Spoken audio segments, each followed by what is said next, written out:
Hey, brothers and sisters, Rodney Jones, Defending the Faith. Hope everybody's doing good.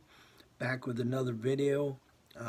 Figured I'd defend the faith on what it means to live by the sword, die by the sword. People have misunderstood this and said to me, you can't do this, you can't do that because Jesus said it. Well, I want to get in this video and talk about it. So, live by the sword, die by the sword. What does that mean? It basically means what goes around comes around.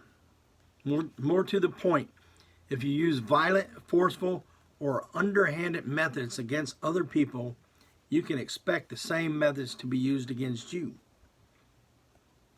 Now, this doesn't mean one cannot defend themselves. Many believe a believer cannot be a policeman or serve in the military because of this saying. That is totally false. Even though Jesus stopped Peter, he also gave us the right to defense when he told his disciples to go sell their cloak and buy a sword. But to get back to the live by the sword, die by the sword, it comes from the conversation between Jesus and his disciples. Peter, just before Jesus was arrested in the Garden of Gethsemane, after Jesus was betrayed by Judas, a group of soldiers moved in to arrest the Lord. In a rash attempt to protect Jesus, Peter pulled his sword. We all know this story. And struck the servant of the high priest, cutting off his ear. I'm sure Peter was trying to do more damage than he did, don't you think? John 18:10. Then Simon Peter, having a sword, draw it and struck the high priest's servant and cut off his right ear. Jesus told Peter, put that sword away. By doing so, he stopped Peter from further bloodshed and possibly Peter being arrested himself, because Jesus was doing the Father's will by not disputing his arrest. Matthew 26:52. Then Jesus said to him, put your sword back into its place, for all who take the sword will perish by the sword. John 18:11. So Jesus said to Peter, put your sword into its sheath. Shall I not drink the cup that the Father has given me? Jesus knew what he had to do. He knew what he was here for. Jesus had come to die as a sacrifice for sin. And now was the time. His concern was also for his disciples in working against violence. Live by the sword, die by the sword, because sword has become a common expression adapted from Jesus' words to Peter.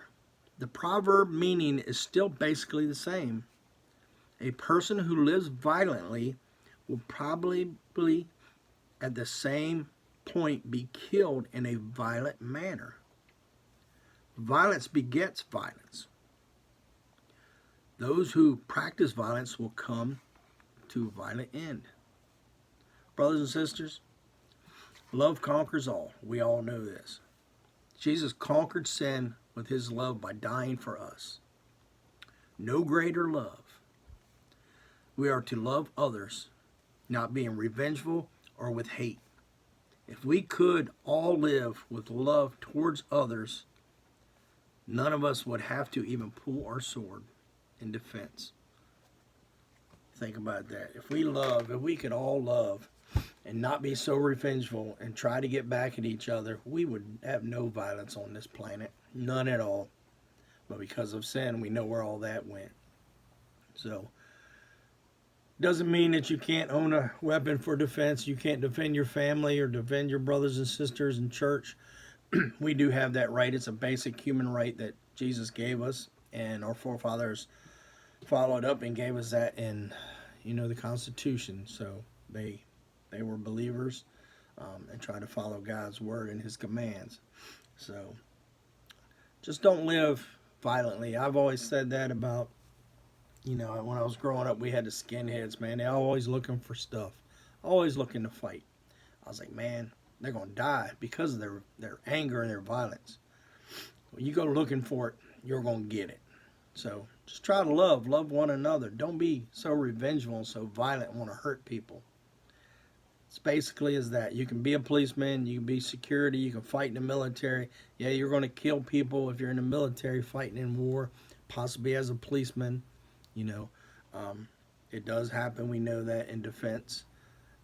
That's perfectly within a Christian's right to defend themselves.